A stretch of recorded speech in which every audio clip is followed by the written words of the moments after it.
Hello and welcome to the ROKER RAPPORT Extra Pod. I'm Brett Lyons-Davis from Milton Keynes, and following this week's 1-1 draw with Bristol Rovers, we look ahead to the lads' first away game of the season against Oxford United.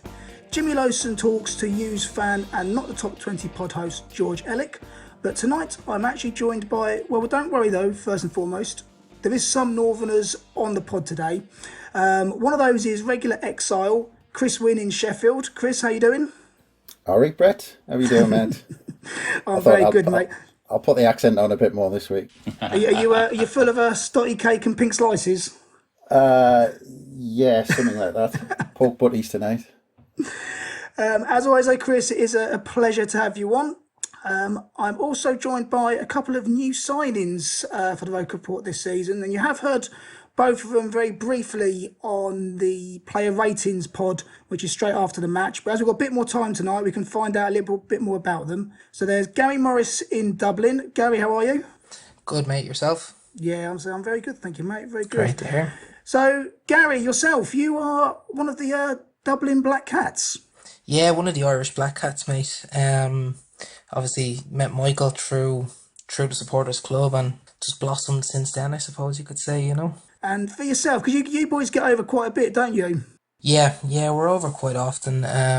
Last season, myself, I would have done maybe 8 to 10 games, but between us, there'd probably be very few games that we'd miss, to be honest with you. You know, there's people, little pockets of people all around Ireland, so every now and then you'd have somebody, the likes of one of the boys went to MK Dons last year away by himself. A gang of us went to Bolton away, so it really just depends on the game and the weekend, but there could be anywhere between 1 and 15 of us going to any given game at any stage. No, so you're right about, there's always at least one of you at the games because your flag is very often seen both home and away. So yeah, as you say, it's great to have you guys on board. And we've also got Malk Dugdale from Peterborough. Malk, how are you doing? Good evening, Brett. I'm very well, thank you very much. I'm not going to put a northeastern accent on because I've still got a little bit of a one left, but I'll do my best for the team.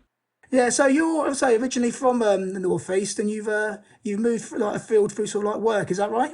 Yeah. I left the northeast when I was 18 to join the RAF, and I've travelled the world a bit. I lived in New Zealand for 6 years, from kind of 2008 to 13, 14ish, and we're back in Peterborough since then. So yeah, the work situations take me around a little while. And I think your son's quite like very similar situation to me, where not from the northeast, but he's been forced by his father to support the lads. He has been branded with the colours. Yeah, he was born in Nottinghamshire when we lived over there for a number of years. But yeah, he's probably more of a Mad Lads fan than I am, to be honest. He's right into it, and if he could get on these things, he'd rip your arm off. But yeah, it's what happens, isn't it? As we've discussed in other conversations, we didn't get a choice, so why should they? You know. No, that's exactly it. I often wish my dad was from like Catalonia or Madrid or Milan, but hey ho. Well, look, you have a bigger advantage than me. You know, I came from a neutral background, so that's one thing I would say. But Malk, one thing I was just thinking there about what you were saying about your son. I was like, that's like a Duncan Watmore. It's one for the future, is it? Oh, he's not a big football player. He played a lot of rugby when we were in New Zealand, and he's quite a talented young hockey player. But yeah, he's not been much of a football player, but he very much enjoys the stats side of it. And, you know, like many kids these days, FIFA's made them all a bleeding expert, hasn't it? So he knows his stuff. No, that's very true, very true, Malk. Let's jump into it straight away then. So the weekend, as always, in true sort of Sunderland fashion, I think every single one of us probably woke up on Saturday morning excited for the start of the season. It's a new dawn, you know. We're gonna hit the 100 points this season, aren't we? That's it was also we was all confident. 3 minutes it took for us to come crashing back down to earth. I'm not quite sure what Lee Burge was doing. Chris, I know you was on the players rating pod on Saturday. Obviously, we've got a bit more time today. Are you over Saturday's draw? Are you now looking forward to the following Saturday? No. is the answer to that. I've had time to stew on it, and it's just the game on Saturday has just niggled away at me every single day since the weekend. I just don't. As I said on Saturday, my immediate reaction was I didn't get it, and I still don't get it. I don't get how we playing Bristol Rovers at home, who finished mid-table. They were. I'm going to be kind to them. They were an average League One side, and our first half was possibly one of the worst 45 minutes I've seen for, I'll certainly say, for the last 2 or 3 years. I'll say definitely in League One it was up there with one of the worst 45 minutes we've had. Didn't look like we were going to score against a side who, after, as you said, 2 minutes in, they got the penalty, got the goal, and they were happy to sit. But we still played with the same tactics. We still played with 3 centre-halves. We still played with Dobson in front of them to protect them. Protect them against what? I still don't know what they were protecting them against. We didn't throw players forward. We didn't commit. We didn't go and try and attack them. There was no urgency. And then we waited until the last quarter of the game, which Parkinson loves to do, to make a change. I mean, a proactive manager 30 minutes in would have said, this isn't working, this isn't going right, I'm going to make a change. Even at half time, change something. And all it looked like he said was try harder. Yeah, so as you can see, I've calmed down a little bit, Brett. Yeah, I think you've really set the tone for the whole pod, I suppose, haven't you? But to be fair, I agree with what you're saying. It was, it seemed to be that we seemed to sort of change tactics a bit in the pre-season to only revert back to lumping it long again, and it's like we've learned nothing over the past 6 months. Yeah, that game plan, like you said, Hull, we looked dangerous, and then we reverted back to type. We just panicked, but it looked. I mean, let's. Look at the team lineup. There was only really O'Brien in there, who Parkinson hasn't managed at Sunderland. And they looked like a set of players who just met up for the first time. There was no runners, there was no cohesion, there was no game plan. It just seemed like lump it forward and try and win the second ball. And as I said, don't understand it. Mal, what was your thoughts? Now you've had a bit longer to stew on it like Chris. Where are you sitting on this? Are you just as frustrated? See, I was Rich Spate recently labelled me the newer guy who is glass half full, because I do tend to have a little bit of an optimistic shade in the rose-coloured spectacles from time to time. In the ratings and the review on Saturday, I mentioned that I wanted the team to use the first 5 or 6 games to get sorted. My concern, much like Chris's, is he didn't even look like he was trying anything different. The tactics seemed non-existent. We started the game with 2 lads up front who were capable goal scorers at this level, and we're hitting it long to them and bypassing the midfield that did nothing. The goalkeeping error is the goalkeeping error. If you could take the optimistic view that if it wasn't for that, we would have nicked a 1-0. The thing that concerns me, I've had a look at the statistics since, and Parkinson's got enough excuses still not to change it. There are statistics from that game that he can very easily use to say, you know what, that was all right. We were unfortunate with a mistake for a penalty, and I'm just worried that there's not many situations that are going to push him to actually be creative and change things for the better. So it wasn't good. It was bloody awful in places. Chris's goal was quality, as he often pulls out of the top drawer when we really need it. But things have really got to step up in the next few games for even Mr. Glasshalf full to be continuing to be that way, I thought actually there was a great point you made about Parkinson then, and when he looks back on it, does he need to make changes? Because just before we did this, I just rewatched the 10-minute highlights just to refresh my memory on the game, and I come away thinking that apart from the penalty, and they had one other shot, and the rest of it was all us, and we had the better chances. So as you say, if you took that snippet, or if you look at the stats, it wasn't a bad performance. But watching the game, it was a bad performance. It was awful. We had 25 shots apparently, and 8 or 9 on target. Now I watched it as well, Chris, as you know. And I can't remember there being 25 opportunities, never mind 25 shots. We had a couple of goalmouth scrambles that could have gone either way.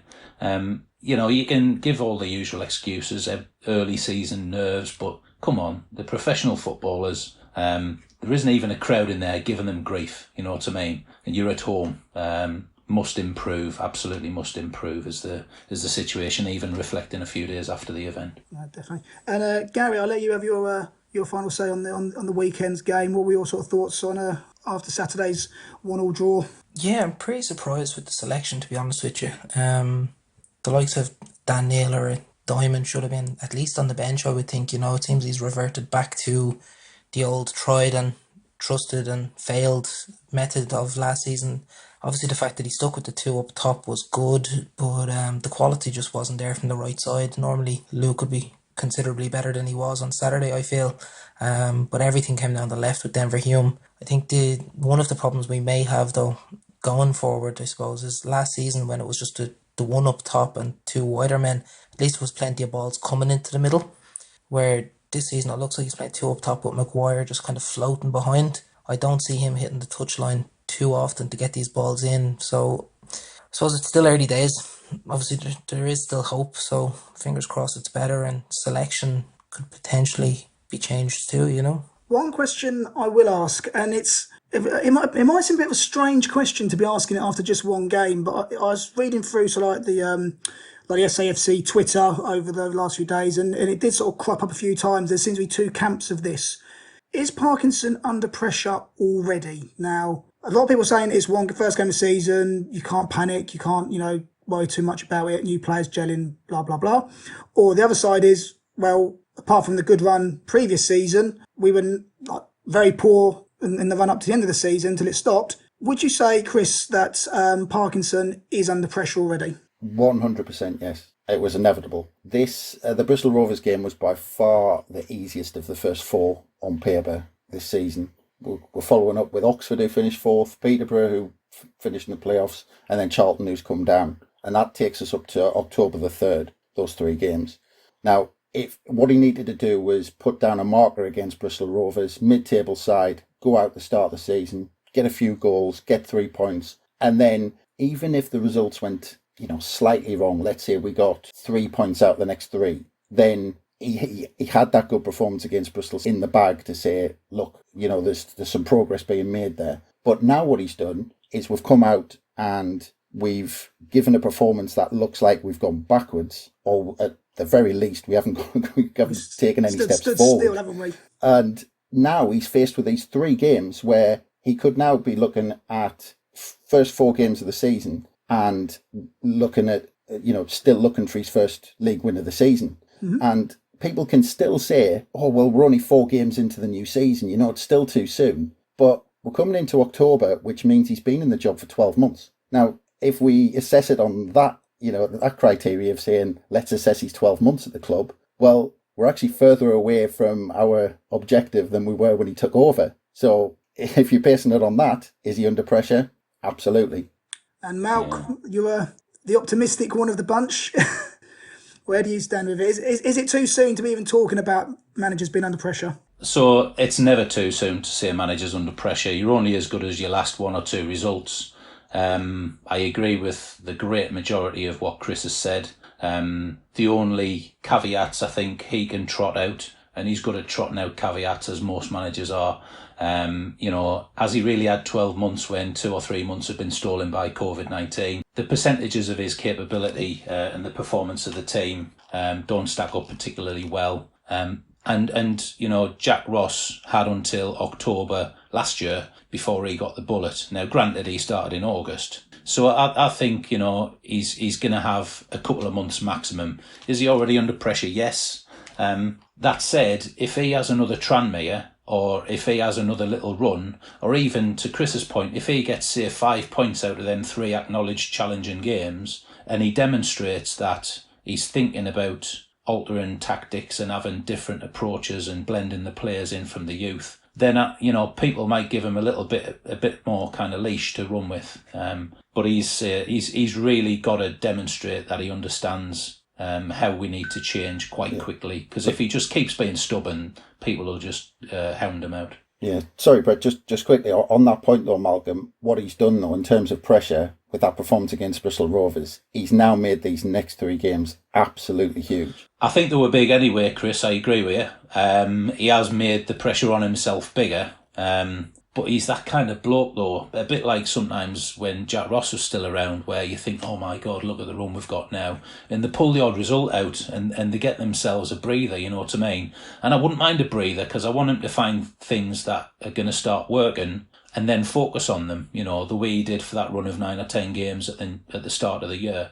But he just worries me that he seems to be so singular dimensional and unwilling to change and try things. So he's going to have to really pull his socks up.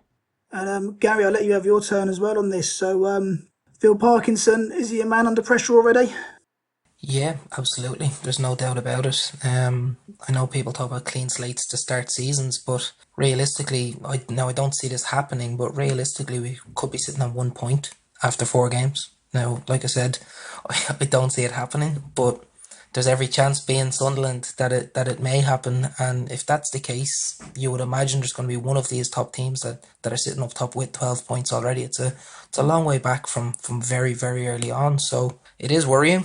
It's definitely worrying that there was very little change, and it doesn't seem like he's learned his lessons from his tough spells last season. Well, there's one thing about Phil Parkinson, and I think almost an annoying factor is his unwillingness to change. Now, going against Hull the other week with 2 strikers instead of 1 seemed to be completely the biggest change he's ever made in any kind of formation. So keeping the formation as it stands, which will be 3 at the back with the wing backs, 2 in the middle, and then a front 3 of sorts. I suppose you've got question marks already over everywhere on the pitch. So are we all happy that with Lee Burge in goal at the moment? Obviously, he's made it was an error, it was a silly error, but here and now, would you still be looking to keep him as number 1, Chris? Yeah, definitely. Yeah, I think he's a good keeper. I think he just made a howler. I think it'll turn out this season. He'll do all right for us this season. I think he's a good shot stopper. Yeah, no, I'm not overly concerned on him. Malk, yourself, are you? So I'm going to go for literally the whole team, so we can sort of pick this together. So, are you happy with Lee Burge still in goal? I think he's the better of the keepers. He made a mistake in the first game that clearly disrupted his confidence because he wasn't as commanding of his box after that mistake. Will Parkinson change him? Crikey, we can't get him to change anything, so he's not going to change that after. The problem with goalkeepers, and our friend Mr. Gare was talking about it on the reaction pod on Saturday. If a goalie makes a mistake, they get the ultimate penalty for it, literally a penalty in this case. So I'd be surprised if he changed him, but I think Remy Matthews will be, chomping at the bit. Although in standard Sunderland fashion, some of his pre-season stuff was hardly inspiring. So yeah, I think they'll stick with Burge, yeah. And then at the back, I can't think really of any argument against having. I know people are sort of crying out to get Jamajli in, but I think really Flanagan, Willis, Wright. Could you see sort of anything to say that them 3 won't be sort of the back 3 on Saturday, Chris? No, he'll keep the same there. I can't see him changing anything there. Don't think they did a huge amount wrong in terms of defending. I think it was going forward where we had the problems. Well, let's sort of look into the middle of the park then, because I know obviously again the wing backs will pick themselves. It's going to be O'Nien and Hume, I assume anyway. And then in the middle of the park we've got no Dobson after being sent off. Gary, who are you going to put in the middle? I think it has to be Scowen, to be honest with you. It's a no-brainer, but we say a no-brainer, but would you be surprised if Grant is put in? No, but you would imagine it'll be Josh Scowen. I was shocked to see Scowen not in the lineup this Saturday. Exactly, yeah, I agree with that, absolutely. Well, I think that was all about because you're going to say because he played the whole game was decent, wasn't it? Is that going to be your argument? Well, no, I think what Parkinson likes is to have. He wants to push. Well, from what it looked like, I was trying to work out the shape. I mean, it was pretty difficult to work out what the shape was, but I think he was trying to push Max Power on a bit. And if he wanted to do that and have Maguire in behind the front 2 as well, or up with them, he was desperate to have a holding midfielder.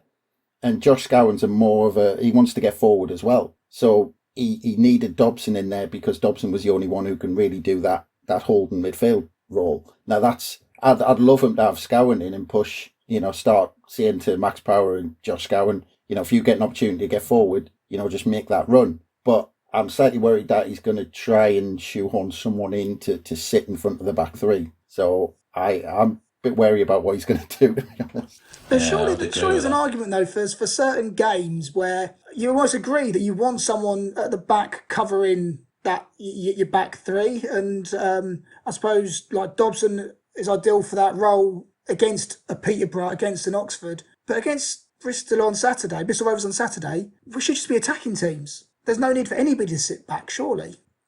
Malcolm, what do you think? I think Scowen did enough in the pre-season so that Dobson shouldn't have even been in the equation. That's what I think. I think it's definitely a situation where you could have a more attacking intent against teams that you hoping to pick maximum points up against. I think it's a kind of problematic argument to say that neither Max Power nor Scowen can sit in front of the defence, because you could flip that round and say they can both tackle. They're both known strong tacklers. They can both spray a pass. If we think a little bit more creatively, why could they not, switch and cover for each other when each other pushes forward, rather than just being single dimensional?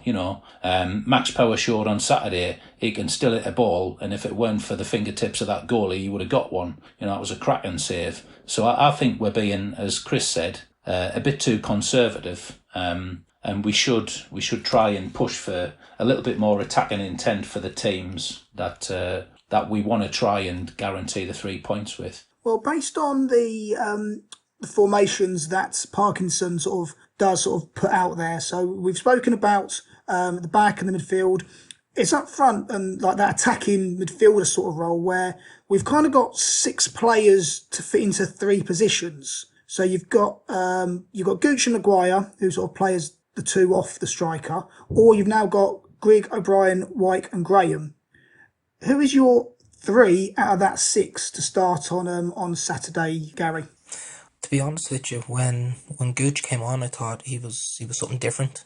Technically speaking, I'd like to see himself, Chris Maguire and Greg start, and rather than just lumping the ball forward, feed balls into Greg, because you seen in the pre-season when Dan Neil was passing nice passes through the defence and Greg was getting onto the end of them, there was chances for Greg to score. He did bang a few in the pre-season, so yeah, I just think with Gooch and Maguire they'd be more technical and would potentially get the ball in on the ground to Greg's feet, hopefully. So we've got a Gooch, Maguire, Grigg front 3 there from Gary. Chris, what's your front 3? I mean, as bizarre as it sounds, I'd keep the same 3 as what he had last week. But the problem was they were all trying to deal with 50-yard diagonal balls. They weren't, as Gary's just said, Grigg wasn't getting anything in the feet. He wasn't getting anything in behind. I mean, there was times where you saw Will Grigg dropping off to the halfway line to try and find the ball. He was dropping off 30 yards away from where he actually should have been on the defender's shoulder. And he was actually looking for a pass just to get involved. He was out wide a couple of times as well. I noticed that he was nowhere where he should be. Yeah. And I wouldn't lay the blame at their door. I'd say, well, at least he tried and said, well, this is not working. I'm not getting involved, so I'm going to go looking for it. And you've got to give him a little bit of credit for that. But yeah, I just think it was the way we played in behind him, and we didn't give him any service. I mean, just very quickly, one curveball, because Gary mentioned them earlier on, in Luke 09 down the right hand side, because as Gary said, everything came down our left, and I was disappointed with Luke 09 because everything was backwards and sideways, like I said on Saturday. So a little bit of a curveball, maybe to, if he wants a bit of positivity down the right hand side, is maybe to have Diamond out on the right and have 09 in the middle to get a bit more energy in the middle. And have 09's kind of running, and he can get up and down in the middle rather than out wide. Because I think Diamond looked like one of the only players kind of in pre-season who looked like he really wanted to go at players and take them on.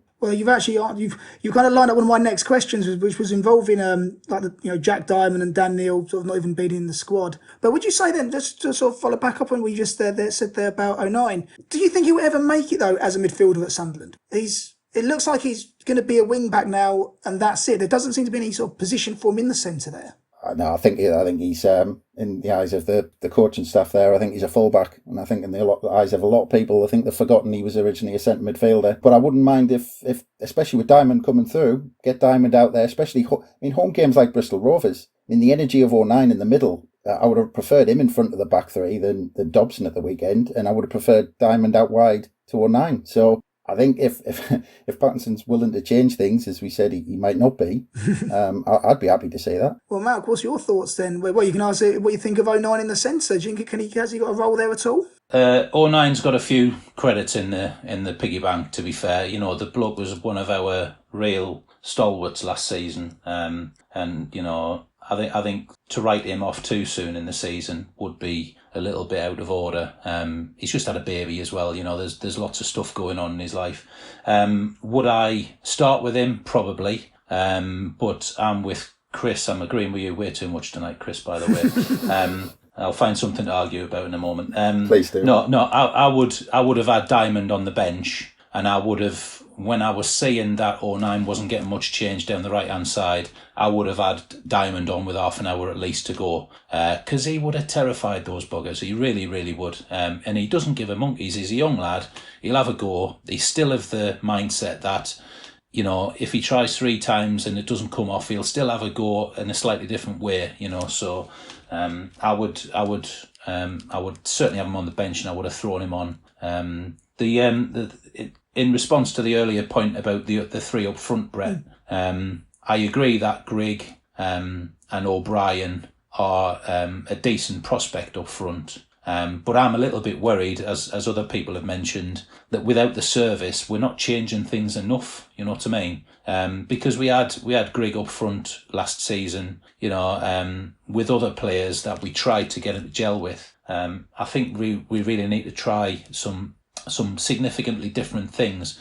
Try him with Graham. Give Graham half an hour. He's an experienced bloke at this level. I'm not too sure whether the Grigg-White combination will ever work. And O'Brien has got to prove himself as the championship level forward that he's reputed to be. So I wouldn't change too many things, but I would consider mixing things up a bit sooner and maybe changing the shape a little bit. But as we said on the reaction pod on Saturday night, people like Maguire had a pretty poor game by his own high standards, but you can't bloody take him off because he bangs a howler in from 18-20 yards and saves your bacon. So, tough one. That is always difficult with Maguire because he's a little bit like the same when we had McGeady, wasn't it? That all of a sudden he can have a terrible 80 minutes and then a little bit of magic. So ball drops him outside the box, smashes it in, we're back 1-1. It's difficult to take a player like that off who's, so it's a bit of a funny word to use for him, but he can be a luxury player at times for us. Yeah, but the point stands though. We played the wrong type of football for the forward line we chose. Way too many long balls. So if we are gonna adopt a target man style, we've got a couple of them that were on the bench. At least bloody put one of them on with Grigg or with O'Brien and try and play to their strengths. It just didn't make sense. You said we didn't have much of a formation, Chris. I think the formation was called a shambles. That was my assessment of it because even the guys on the pitch didn't know where they needed to be at times. It was terrible.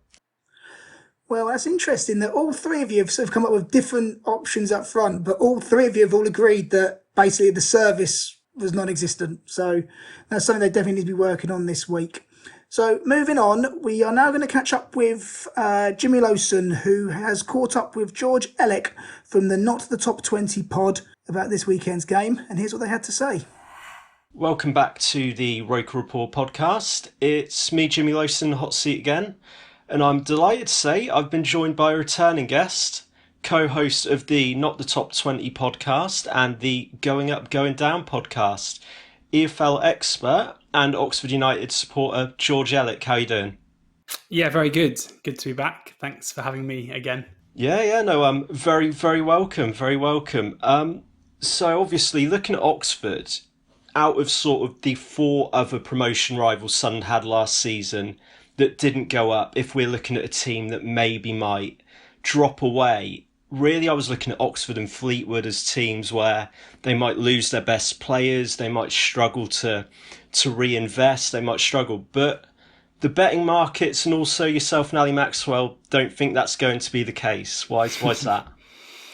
Yeah, there's a few reasons. I think a lot of Oxford fans and people who follow the leagues maybe expected Rob Dickey to leave. He has moved on to QPR for a couple of million quid. But Cameron Brannigan was the other player who was widely expected to be leaving. And that would have kind of really ripped out the heart of Oxford's side from last season. But rather than moving on, Brannigan's actually signed a new contract and is staying at the club. Added to that, Matt Taylor, who was on loan last season, who was Oxford's top goal scorer, he has signed a 3-year deal and Sam Winnell, a player who isn't going to be fit, I don't think, for Saturday. He might come off the bench, but another player who's kind of proven League One quality, I guess. So I think people are looking maybe at the squad, and then there's other additions in certain key areas. Chris Cadden played at right back for the first half of the season, a player linked with Sunderland as well, I think, before moving to the MLS in January, and he was never really replaced. And now Sean Clare's come in to replace him. So even though Dickey has moved on, I would say looking at our squad and the depth and a couple of other players who've come in as well, such as Marcus McGuane on loan from Nottingham Forest, former Arsenal and Barcelona player, I'd say the squad in itself is probably stronger in terms of depth, and only one key player from last season missing, and that's of the permanent deals. Obviously, Marcus Brown, another one who's gone back from his loan spell. So even though last Saturday didn't necessarily go to plan, given how strong Oxford finished last season and how, on merit they got their playoff spot, it would be a pretty big surprise to see a massive drop-off, I'd say. Yeah, fair enough. We'll jump straight at Brannigan because, like you said, it was really him and Dickey. The expectation was if Oxford don't go up, they're both going. I understand he's been, like you said, given a new contract, given the captain's armband. What do you think was crucial? How do you think Oxford were able to persuade him to stay? To be honest, I have no idea. I was not only from just kind of a fan point of view, but from any intel that I could glean from people involved at the club, which wasn't very much. But I was basically told that he'd definitely be leaving this summer, all the way back in kind of October time, and that was almost agreed. And the reason why he was staying on was the understanding that he would move on. I mean, he's 24 years old, so even though he's a player who is still young and improving, he's reaching that time in his career now where he's kind of primed for that big move. So, he's very competitive. He's somebody who quite clearly relishes the challenge of playing football and winning games. So I wonder if, given the way that last season fell apart at Wembley, if there's just a part of him that thinks, give it one more season with the captain's armband, right that wrong, and then move on, which would, and another good season under his belt. That the clubs, we as fans aren't aware of which clubs are interested and which clubs are showing interest. And if Brannigan looked at those clubs and thought to himself, I'd rather have another year here, having to kick on again and then get the move, then fair play to him. But certainly all the fan base were pretty surprised when the contract was signed, but I'm very happy as well. You mentioned both of them straight off the bat. Dickey and Brown are the two that I think really stood out to Sunderland fans as big players, quality players at League One level. How exactly have the club replaced them? With Marcus Brown, there have been a few players brought in. Joel Cooper's come in from Northern Ireland, who, this is his first season playing kind of full-time professional football, so we can't expect too much from him now. But after we've seen with Mark Sykes and with Gavin White, Oxford's recruitment from that area is very strong. So again, probably this game on Saturday is a bit too early for him, but he's somebody who will play that kind of wide left role. Brown often also played through the middle in a kind of more advanced ball carrying central role, and McGuane is definitely the replacement for him there. So, but Carl Robinson, our manager, has said that he is very keen to bring in a first choice left-sided player and one who will command a fair chunk of the remaining wage budget. It's unlikely, again, this will be by Saturday. Marcus Maddison is one name who's been linked, who I know Sunderland fans know a lot about, given that he is one of you. But we'll see on that case. With Dickey, it was much easier. A player called Rob Atkinson came in January, and he was brought in then to replace Dickey. And he's a left-sided, so a left-footed centre-back who is very similar to Dickey in the way that he plays. He's a very good passer, very competent on the ball, and he also has this willingness. I haven't quite got used to it yet, where he gets the ball, and if there's any space in front of him, he'll just drive into it. Which will mean that whoever's kind of playing that shielding role has a bit of a job to do to drop in. But so that's kind of a like for like. By no means is Atkinson at Dickey's level yet, but that's a much more seamless transition, which was already kind of prepared for. Any concerns with Atkinson's dodgy red at the weekend? I have absolutely no idea how it was overturned. That's all. And the ridiculous thing about it, for anyone who hasn't seen, I mean, he was already on a yellow. So if he'd just been booked, he'd have been sent off and there'd have been no appeal. But because he was given a red card and it was somehow overturned, like it was definitely a foul. You'd think for a red card to be overturned, it would have to be, quite clearly not a foul or a case of mistaken identity. But But this is a foul where he's late. It just doesn't look particularly dangerous. But the red card has somehow been overturned, which is great news. And he's now available for Saturday, which is massive because we have some proper injury problems for Saturday. We'll get onto that later, but in case I forget to ask, Maddison at Oxford, how would you feel about that one? He's obviously a very divisive player. A lot of people talk about his attitude. Would he fit in at Oxford? It would be interesting. Carl Robinson has a reputation for being quite good with players who other coaches find difficult. If you look at Tariq Fosu, for example, at Charlton, who was released from his contract and then 6 months later, was being bought for nearly £1 million by Brentford in the Championship. Marcus Brown had a loan spell at Wigan, which was cut short because of his social media activity, and then went to Borough permanently and had a torrid time. He's never played any good professional football at any other clubs except for Oxford. And Robinson's managerial, kind of his man management style, is very much arm around the shoulder, build up confidence. And maybe that would work with Maddison. I personally would always be a little bit concerned about bringing in someone with a reputation for being that kind of a character in the changing room. And I also find his willingness to shoot from almost anywhere quite frustrating. But there's no denying his quality, and his set piece delivery is worth probably a few goals in itself a season. So I certainly wouldn't turn it down. Yeah, I have no idea where I stand now. He's obviously not coming to Sunderland. If he was, he'd be here already. But I definitely don't want to see him at one of our rivals because he is just such a talented guy.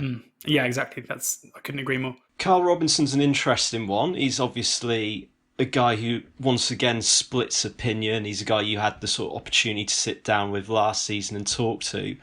How much stick has he got for the way things ended last season? What's sort of the view on him among Oxford fans? Really positive. He's come in for stick in the past. He's a manager who I think we're now learning that if Oxford lose a game or if there's a bad performance, just turn the radio off before Carl comes on, because I'm pretty sure his post-match interviews would be very different on a Monday morning compared to a Saturday afternoon, because he's a very passionate and emotional guy. But he signed a new 4-year deal last week or 10, I think last week. And the overwhelming, and that's a long-term deal for a League One club, and the overwhelming feeling amongst the fans is one of massive positivity and delight that he signed. He hasn't faced any criticism for the Wembley game. I think anybody who watched that match would probably agree that Oxford, whilst playing all the football, were undone by a set piece and an aberration at the back. But most of the time, and whilst we didn't necessarily turn up or play particularly well, Robinson's tactics or the team he put out weren't the thing that came in for criticism at all. So certainly when things aren't going great, it's never particularly rosy with Carl. But I, as someone myself who had my not issues, but had my concerns early on in his reign, I'm now fully on board. And I think so long as the current ownership structure and Carl Robinson are at the club, whether it's this season or in a couple of seasons' time, it's very hard not to see this end with a promotion. I alluded to it before, but I wanted to sort of touch on it in a bit more detail. You did have a sit down with him for The Athletic in print, which people can look up. What were sort of the main surprises you took from that, or takeaways? Was there what changed in your opinion of him after actually sitting down and getting to know him a bit better?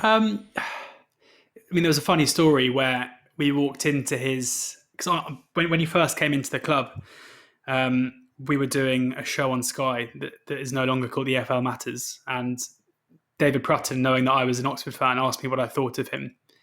And it was very early on in his tenure, and I may have said something along the lines of, it's time probably to let him go. And Carl and I walked into his office, and there was a bottle of whiskey sitting on the desk. And I was like, Carl, what's the is that what you guys tuck into after a win? And he goes, no, I only open it when I hear people slagging me off on Sky Sports saying I should get the sack. So that was a hell of a way to start the interview. But he's a great guy. I really got on with him, and he's, as I say, he's very passionate. And you can see how much he, he loves developing footballers. That's the key thing for him. His record before he came to Oxford, before he went to MK Dons, was he was an academy coach. And you can see that in the way that he nurtures players as well. And the other thing that struck me is that he is very young. I think he's not even 40 yet, despite how long he's been around. And he's got he's still very ambitious. I think he still harbours hopes to manage at a much, much higher level than League One, and rightly so, because he's proving now, after what happened at Charlton, if the owners had foolishly listened to what I said at the beginning of his reign and had let him go, I don't necessarily know where he'd have turned up next, because that would have been 2 jobs in League One that hadn't necessarily gone to plan, having been sacked from MK Dons. But certainly, even though Charlton fans are always very strangely willing to tell you how much they don't rate him, he's welcome at Oxford for the foreseeable. Good stuff. We mentioned Cameron Brannigan. Is there anyone else that should be on Sunderland's radar that might stand out at the weekend that we should be fearful of? Taylor's, I think, basically is as good a poacher as you're going to get in League One. And if we manage to create chances, I have no doubt that he will put them away. James Henry we all know about James Henry with proven quality on the right-hand side, putting in great delivery, and he's a goal threat as well. Of those who may not know much about, McGuane is probably the one who we've got high hopes for. He's a really good ball-carrying midfielder. He's got good passing as well. And he's definitely got the calibre to do that. And Mark Sykes is expected to have a bit of a breakthrough season this season. He's 23 years old now. He's had 18 months of professional football. He is both very good on the ball and very athletic. He missed a good chance on Saturday, but I have a feeling when it comes to next summer and the Oxford kind of player trading model clicks into action again, I have a feeling Sykes will be one of those who teams in higher leagues will be looking at. Yeah, the other thing as well I wanted to move on to, I've got a list of 5 potential starters that could miss out. Do you have any idea who's likely to be out, who's likely to be in, and which players would affect the team performance most? Yeah, so Alex Gorin, former Sunderland player, is out as far as I'm aware, and that, in my opinion, is the biggest loss because he is he's that ball shielding player in front of the back four, and because we have so many ball players and we're so intent on playing out from the back, when the opposition win it and turn over the ball quickly in transition, not having Gorin to either put in a tackle or basically foul them is an issue. And we saw that on Saturday where Liam Kelly played that role, and he's a very good ball player, but he's certainly not a player who's going to break up play particularly effectively. John Massinho is out as well, and Josh Ruffles too. Ruffles is our only left back, so that's going to provide a bit of an issue. But there is talk still, I think, that a left back might be brought in ahead of Saturday. But if not, it'll likely be Sam Long playing on that side, and he's a right back, so it'll just be a case of a wrong-footed left back.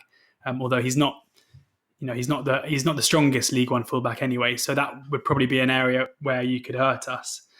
And with Massinho, there'll be a case of Moore and Atkinson playing. So long as there isn't another injury there, we should be okay. Who else have you got written down? Because I'm trying to think who the other ones are. Let's see. I have Sykes, Winnell, who you mentioned before, and I also have Taylor. So you've nailed Gorin and Ruffles. Yeah, I think Taylor's fit as far as I know. Winnell's just a case of not having had a pre-season. I think he'll be on the bench, and he'll either, if we're chasing the game, he might come on for the last 10. If we're comfortable, he might come on for the last 10. Anything in between probably won't risk him. And Sykes played 90 minutes. I think he's fit as far as I know, but I might be wrong. Okay. I do like the sound of Long at left back. I like the sound of that a lot because I remember watching the 4-2 game against Newcastle, and even in that match, playing in his proper position, he stood out like a sore thumb as your worst technical player. I remember coming away from that game thinking, "God, that's the one weak point." He's an interesting case because he definitely is, technically, in terms of his technical ability, his passing and all that stuff, and his creative ability, he probably is our weakest player. But he's on his day a very good one-on-one defender. And when we played Pompey in the playoff semis, in the first leg, Ronan Curtis gave him an absolute runaround, and the goal was probably his fault because he stood off Curtis and showed him onto his stronger foot. But in the second leg, he was brilliant. I mean, he basically just kept Curtis completely quiet, and he'd obviously done his. I tweeted after the first leg, being like, right, just sit Sam Long in front of some videos of Ronan Curtis, ready for it. And if he didn't do that, he did something similar because he was so much better prepared. So he's a player who yeah, I mean, he's not going to offer much going forward, although he's a threat at set pieces.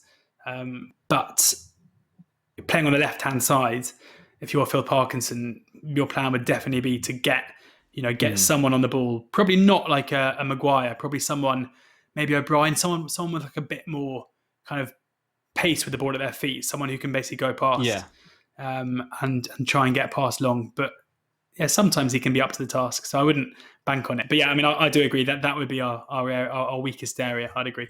Good stuff. Lincoln result, you've touched on it before. Any long-term concerns, takeaways, things Sunderland fans should be excited about that came out of that defeat? Yeah, I mean, I think Lincoln being quite good is a thing to take out of that defeat.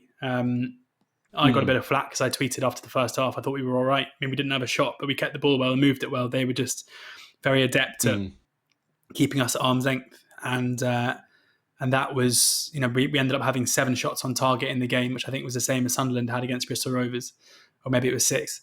But first game of the season, I'd say the same about your game. It's so important not to get wound up or carried away on one 90-minute game of football. Doing that would be the worst thing you can do in this case. So there's nothing much to get too frustrated by. Maybe a bit of a lack of pace at times, but I feel like when it's so easy when you're playing against a side who are, who as you found out on Saturday with Bristol Rovers, who take the lead within the first 10 minutes and then will play with kind of 2 banks of 5. And it's easy to be like, where's the pace? But it's very hard to get quick players in the game, because what are they going to do? Just pick up the ball 30 yards from goal and just try and beat standing still defenders, 2 banks of 5. The games where pacey players normally excel is where there's space in behind. So even though it can be sterile and fairly, not particularly good watch, it's players like James Henry for us, it's players like Chris Maguire for you guys, as was shown. They're the ones who you want to get on the ball and make something happen. But luckily, I don't think we're going to see either team employing a particularly low block on Saturday. No, it should be an open game. But bringing up Lincoln's a good way to transition to a few EFL general ones, if I can pick your brain, seeing as you do cover all 24 teams in the division. Now, I thought you were very fair in your 1-24 preview and your segment on Sunderland, both you and Ali. The one thing that might have surprised some Sunderland fans and might have gone against sort of the consensus in the North East was you're both still on board with Phil Parkinson, both said that you're fans of his. I just sort of want to throw out why you're still Team Parky and what you think he's done, really. Trying to get the date table up now, because the results last season after the initial poor period were really strong for Parkinson, and I think you have to judge him. I know for the starters it wasn't great, but if you're taking League One from January the 1st to the end of last season, so that's kind of 14 games. So basically January the 1st till the break in football, Sunderland got the most points in the league, paid 14, won 8, 28 points. So he's shown there that he is adept at getting a much better tune out of this group of players than Jack Ross managed. I'm not necessarily massively sold on the recruitment. Danny Graham feels to me like a bit of a step back into the kind of recruitment that we saw from Sunderland when things weren't going too well. High cost in terms of wages, no resale value, somebody on the way down. Whereas, you're looking at players, I know he got sent off on Saturday, but players like Dobson and 09, these are the kind of guys who I think should be what Sunderland are all about. Guys who are who are on the way up when and if and when, because it's going to happen. When you guys get promoted, you're going to be ready to step up to that level as well. Who are on the same upward trajectory as Sunderland are in. But in terms of Parky, he has taken far, far worse squads than this one up. You look back at what he did with that Bolton side a couple of years ago. You're in safe hands with him. And I was on a Portsmouth podcast before the playoff games, and their relationship with Kenny Jackett is very similar. And I just think there are these ideas that certain managers are, would guarantee success. You hear Simon Grayson's name being linked to that, which Sunderland fans would scoff at. But it's not always better. And with Parky and Jackett, you've got 2 guys who know this league very, very well. The football might not be as electric as you want, but you'd be taking a massive risk by getting rid of them. And, given the amount of support there was for Ross when I was busy saying I just couldn't understand why the fan base was still on board with him. I think you're going to see with this Parkinson side. And also to mention, I think you attempted like the third or fourth most passes in the whole EFL on Saturday. So that the old long ball tag isn't necessarily fair this time. But I have a feeling that any Sunderland fans who still aren't fans of Parky, I think that might change by the turn of the year when you're just scoring more goals. I think that's crucial, winning more games, because the 1-0s, under Ross, they were so sterile, so boring. And I think that won't happen anymore.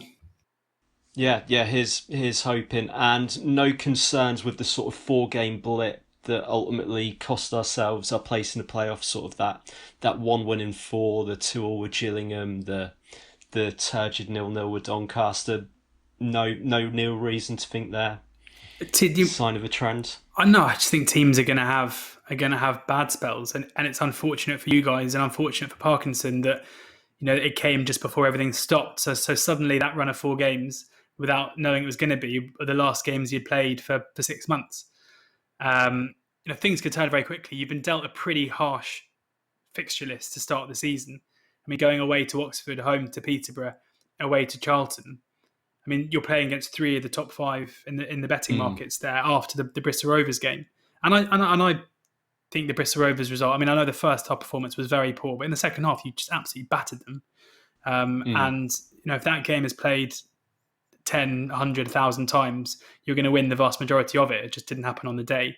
Great to see Mags, well, I shouldn't call him out on a Sunderland podcast. Great to see Maguire scoring a trademark goal. How I miss those in the yellow shirt. But I would just urge caution. I mean, I think in Parkinson, you've got a steady Eddie who's I think a much better fit than the one who was in before. Yeah, good stuff. So you obviously, for anyone who didn't know, had us 4th in your 1-24 prediction. I can't imagine anyone wouldn't have caught up on that podcast by now. What I'm sort of wondering is, like, I like to think of sort of the league in tiers, and last year you could say maybe Coventry separate themselves from a pack, but I kind of saw it as there were like 7 teams that I would have called the quality teams in the EFL, with us just sort of sneaking in at the end there. What, is Sunderland a top tier team? How many teams sort of, obviously it's very early days, are you expecting to be challenging for promotion, challenging for first this year? It's really easy before a season starts to separate the teams into how good you think they are, and often it's completely futile because within, even take Lincoln for example, the side who I thought I was quite positive on, and we had them just outside the playoffs. And then watching the game on Saturday, I was like, you know what, like there's no reason why they can't be a team who are punching right at the top end of the table. So the way we saw it was in Peterborough, Portsmouth, Oxford and Sunderland. You had the 4 teams who are the 4 shortest with the bookies, where everything is laid out in front of you. There's no reason why there should be a massive drop-off from last season. The managers we know very well. The managers have kept pretty much the same squad from a season last season, which had them in and around the playoffs. So I would say that those 4, I'm not saying they are the top 4. I'm not saying that they are the 4 who will end up being the top 4 in the league. But there's quite a clear gap in terms of reasons and evidence why they should be. And it would take a drop-off for a reason that we can't necessarily see to see them massively fall away. Fleetwood would nearly come into that, but their issue is that they just don't really have any defenders at the moment. And as soon as they sort that out, I mean, they lost 2 key centre-backs because of loan spells. I guess you could argue the same with Christian Burgess at Pompey, who does it like he's going to be a big loss. But yeah, I'd say those 4 are these so-called kind of League One big 4, if you allow me to have Oxford in it. But then, we saw on opening day, Swindon, Charlton, Hull, Lincoln, all these sides could easily crash the party very soon. You're reassuring me, but I've still got doubts as to whether we can break through, whether we can become one of these top teams, whether this is going to be the year. Maybe I'm overreacting to a 1-1 draw. It's gone massively full circle from me telling all the Sunderland fans that you weren't too good under Ross, and me getting absolute pelters for it. So, everything in football's cyclical, and here we are again. Just to sort of finish off, any big picture trends that you're expecting in League One this year? Obviously, COVID kind of hangs as a dark cloud over everything, but like I think of sort of Sunderland's first season there, being taken aback that the supposedly rubbish teams were nowhere near as rubbish as I thought they were going to be, and then last year you had a lot of terrible teams, and the league was a lot more spread out. What is you sort of anticipating in League One, or is that just a big thing to ask?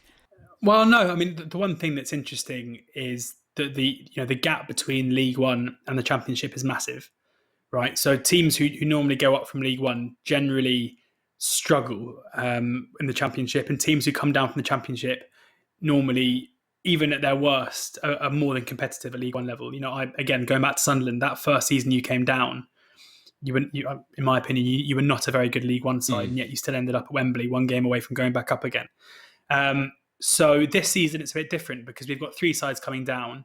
One in Wigan, who we can effectively at this moment draw a line through. One in Hull, who were one of the worst Championship teams we've ever seen for the second half of the season and have issues with their owners and their willingness to invest in the club.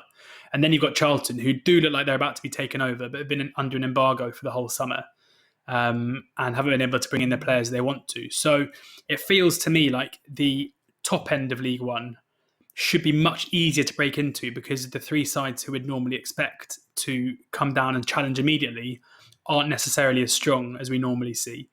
So that's the one thing that I would maybe say. So, in short, it looks to me like a good season to get promoted because next season that probably won't be the case again. Yeah, that makes total sense. Like, God knows what's going to happen with Wigan. I still fear Bowyer and Charlton a bit. Hull were terrible against us in the League Cup. Terrible. That was, we had 2 disallowed goals and just completely dominated the game in every aspect. So that was a reassuring one for me. Less so Bristol, but that was definitely one. We'll move to predictions. What are you expecting on Saturday? I think it'll be open. I mean, whenever Oxford and Sunderland play, we normally draw 1-1.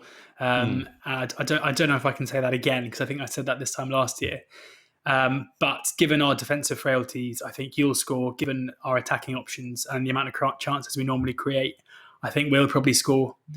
So I'm going to say 2-1 either way. And given that I'm an Oxford fan, obviously, and everybody listening will be predicting Sunderland win, I've got to go for yellows. So 2-1 yellows. Yeah, fair enough. I'll go 1-0 the other way. All 3 games last year were so even. I mean, all even in really different ways as well. We had sort of the joke game in the Storm that was horrible. Yeah.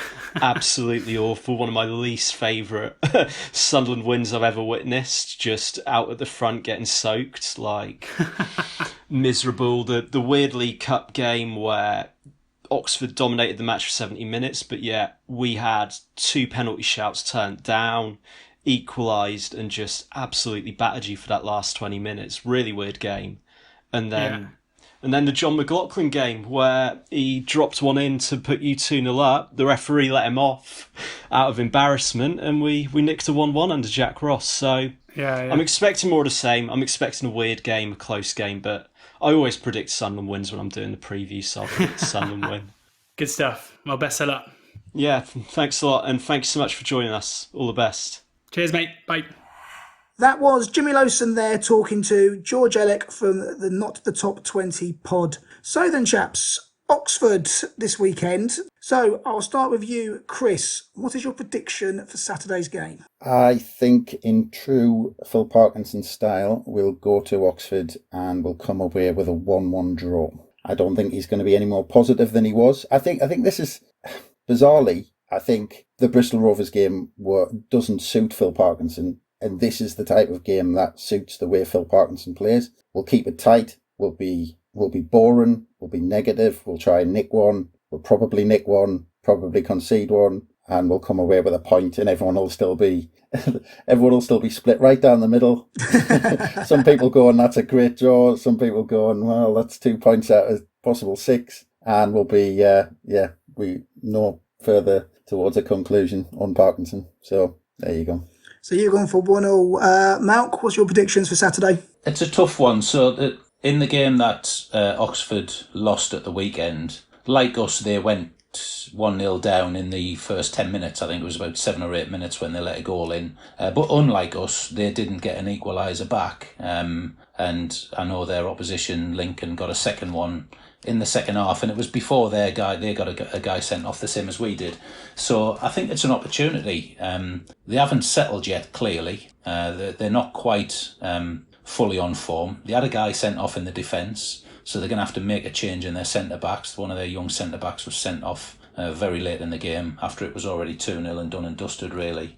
I think we've got a good chance. I don't think we'll keep a clean sheet, but I think there's an opportunity for the lads to try and play against a bit more of an attacking side.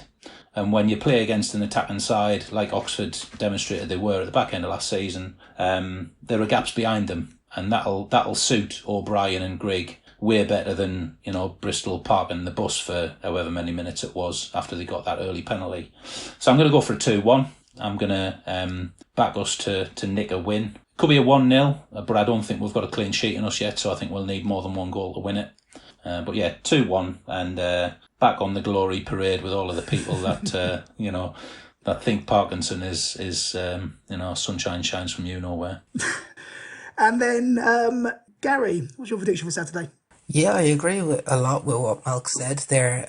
Bar the fact that, if you look at it, we have, in my opinion, by far and away the two best centre halves in the league. I think Jordan Willis and Bailey Wright they're a different level to League One defenders. I think I'm going to be very optimistic, and I'm gonna think we're keeping a clean sheet and we're going to nick 1 or 2 goals. I'm going to go with the 1-0. Dream scenario would be obviously clean sheet with a Dan Neil goal, but probably not going to happen. But yeah, he might even be on the bench. He needs to get on the pitch. Yeah. Well, he needs to go on the bench first, let alone the pitch. Will he even be on the bus is the question. That's the thing, isn't it? That's exactly it. I just think with Oxford, they're going to be a lot more positive than what Bristol Rovers were. So there is going to be the gaps. Where Bristol Rovers had the 2 lines of 4, actually a line of 4 and a line of 5 across in front of us. It was a bit harder to break down, leading to them longer balls that we were all loving, the badly placed 50, 60-yard diagonal passes. I think you call that a line of 9, Gary. Yeah. Because that was what it was, man. It was terrible. Yeah, it was pretty horrendous to try and break down. Obviously, anybody who's ever played, it's terrible. To be fair though, I did see a lot of it about how defensive they were, and they were time wasting, and we struggled to break them down. There's a really easy way to avoid all of that, and is not let yourself go 1-0 down in the 3rd minute. Yeah. Absolutely. That was our problem all our season. We kept conceding early and then moaning because the other team was time wasting. They're always going to do that to us. So completely agree. But yeah, no, I definitely see Oxford being far more positive, which is going to lead to gaps for these passes that we're speaking and hoping that come. Well, so that's 1 draw and 2 wins then for this weekend. So let's see what happens. Now, you are probably aware of Frank Styles has painted murals in Sunderland of Raish Carter and Bobby Gurney. And now it's Jimmy Montgomery's turn. Frank's going to be painting him on the Times Inn, and in the process raising £4,000 for Veterans in Crisis Sunderland. So if you'd like to get involved and donate to that, and I'm sure you've seen those murals around. They are fantastic.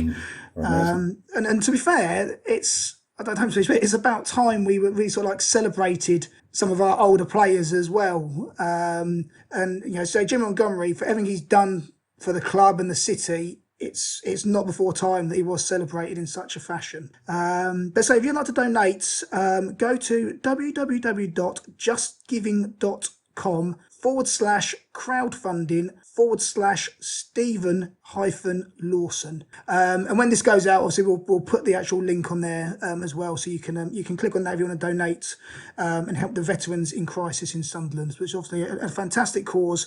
And as I say, it's an absolutely fantastic thing to get Jimmy Montgomery to have a mural up there on the Times Inn.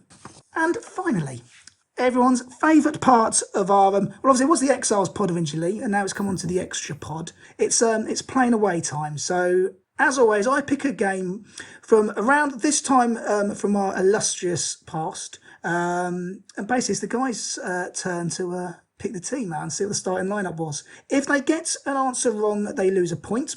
Or they lose a life. They do have 2 lives each. If they get a substitute, they do get another go. Now, this is actually both Gary and Malk's first times doing this, so it'll be interesting to see how they get on. As it stands, we've got, because I'm keeping an eye on the score this time, because last time it was a complete mess. So I've got Bomber and John both on 2 points. Chris sits on 1 point, so you could you could take the lead tonight. Paddy and Paul had 0 points. They bombed out last time we played. So today's match is from the 1999-2000 season. It is when Peter Reid was in charge. We are wearing our Essex red and white shirts. It's the ones with like the grandad sort of collar and the black cap, like little badges on the sleeve, with the Reg Vardy sponsor. White shorts, black socks. That game is Derby County 0, Sunderland 5. So we did all right that day.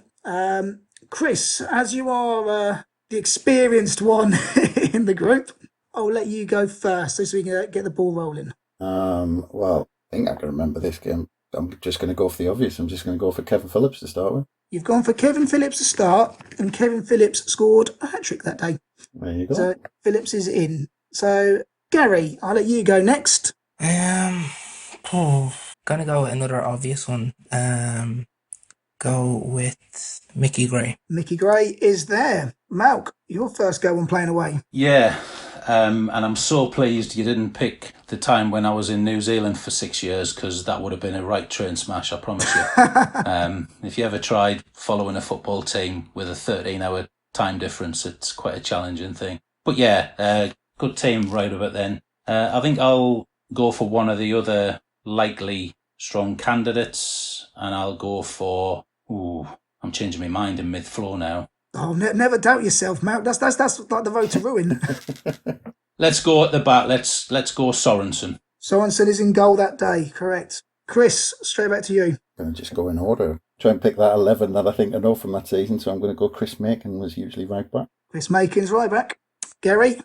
One of my boys, I suppose we'll go with Kevin Kilban. Kevin Kilban. Let me double check this. I don't think he'd signed by this point, I think. No? If he hasn't, because he's not in the team anyway, so no, Gary, you've lost a life. I think he signed the season after. I think you might be right. That puts us to Malk. I think it might have been a little bit too late for one of the guys I'm thinking of. I'm going to go midfield. I'm going to go Gavin McCann. Gavin McCann was there, and Gavin McCann scored a goal. He scored the opener that day. Good man. Chris, back to you. So a quick run through. We've had Sorensen, Makin, Gray, McCann, and my mate Kevin Phillips up front. I'm going to abandon my idea of doing it in order because I wasn't sure on the centre-halves. So I'm going to go for someone who just signed and go for Stefan Schwartz. Rolls Royce of a midfielder. Stefan Schwartz is there. Brilliant midfielder. I think one of my favourite ever Sunderland players, Stefan Schwartz. He was absolute class, but couldn't go into space. Gary, passing it to you. I suppose I'll have to go with another compatriot, and we go for Quinny. He is there, and he scored. And I love the way that you're going down the Michael Dunn route of just naming Irish Sunderland players. Absolutely. Would you not be disappointed if I didn't? I'll be honest, I was disappointed that you went for Mickey Gray first. I won't lie. Yeah. Well, I'm slightly disappointed out of all the Irish players, including Al Quinn, you went for Kevin Kilban first. I know, but listen, if Ireland had a team of Gary Brains and Kevin Kilbans, we would have been world beaters, you know. Kevin Zidane, we used to call him, or Zinedine Kilban. He was one of those players that was West Brom. We bought him, wasn't he? He was great for West Brom. Came to us, was just terrible, and then went to Everton, and then he was all right for them as well. So it's just we kind of ruined him for a couple of years. Malk, your turn. Can we have a recap, please, Brett, just to refresh my memory? In goal, you got Thomas Sorensen. You've got Chris Makin and Mickey Gray. You've then got Gavin McCann will be in the middle. You've got Niall Quinn, Phillips up front, and then you've got Stefan Schwartz as well in the centre there. I'll go for old Magic Johnston. Was he on the other wing? No. He would have left. He never played in the Premier League for us. He left. Schoolboy error. He's gone by then. What a great That's me shame. lost one then. Well, that was one of the great shames for him, like leaving to go to Rangers when it was It'd been great to see him how he did in the Premier League, because he was quality for us. Yeah, I mean, seeing him and Mickey Gray down the left in the Premier League would have been something. Yeah. Oh, they tore up the Championship. So, Yeah. Chris, your turn. So we're looking for some centre backs. Actually, I'll let you do it. Actually, you're quite good at this. I was going to say you were telling us Too much of a clue for Chris, isn't it? Say, well, actually, I'm still avoiding the centre halves a bit, but I'm going to go out wide, and I'm going to go for Nicky Summerby. Yep. Nicky Summerby on the wing.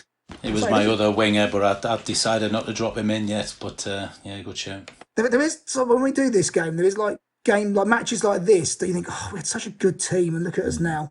Gary. Thanks, Brett. Yeah. Well, to be fair, I have picked like the Championship team before, like the relegation team. So yeah, this is a good one. Gary, you need to get this one right or you're out. Yeah. And it's going to be close because I know he left in and around this time. Kevin Ball. Kevin Ball's in the centre. Good shout. Great shout. Malk, you also only got one life left. Yeah, I'm struggling a little bit here. There's one in mind, but I'm not too sure whether the timing's right. I'm a bit of an old man these days. I'll give it a go. I'll try Jody Craddock. Unfortunately, Jody Craddock isn't there. So, Malk, you have crashed and burned. That's fair enough. It's a good go, though, for a first go, I must say. Chris. Because I wasn't sure on one of the centre halves, but I think the other one was a new signing, and it was, I think I'm going to go for Steve Bold. Steve Bold as well. Again, he didn't play that many games, but what a difference he did make for us. Brilliant centre half. Steve Bold is there at the back. So, Gary, you've got one player left. If you get this right, you get 1 point. Chris has got the 2 points because he will be the last man standing. So, you've got one player left to go for. Pure pie in the sky guess for in and around the area, but I'll go with Dicchio, whoever you just want to pronounce Well, it. he actually was on the bench, so you get another go. I think sometimes you hate me saying that more than anything. Yeah, it's like we just want just put us down or tell us we're true, That's worse than bombing out, isn't it? Getting a sub. You've got to think of another player all of a sudden. I'm going blank. Do you want to pass it? Yeah, I was 13 years old. I think Chris has a little bit of an advantage at that era, hasn't he, Chris? Oof. So Chris has taken it as the last man standing. Chris, though, do you want to have a little guess of who it was? Yeah, well, if it wasn't Craddock, I would go Butler. Paul Butler at the back. There we go, gentlemen. So that team there that beat Derby 5-0 away was Thomas Sorensen in goals. So then you've got Macon and Gray as full-backs. You've got Steve Bold and Butler centre-backs. Midfield that includes Gavin McCann, Nicky Summerby, Kevin Ball and Stephen Schwartz. And then the old favourites up front, Quinn and Phillips. So that is that. We are done. Thank you very much for coming on board. So, Chris, it's always a pleasure speaking to you. Thank you very much, Brett. Gary, thank you for coming on the Extras pod for the first time. Good having you. Absolutely no problem. Thanks for having me. And Malk, again, like yourself, pleasure having you on your first Extras pod. No, cheers for having me, Brett. It's been an absolute pleasure, even though I bombed out big time in the quiz, but never mind. Better luck next time. Better luck next time. So, thank you very much for listening. Subscribe, Acast, Apple, Spotify, YouTube. If you enjoyed it, give us 5 stars and a review. If not, keep it to yourself. Thanks for listening.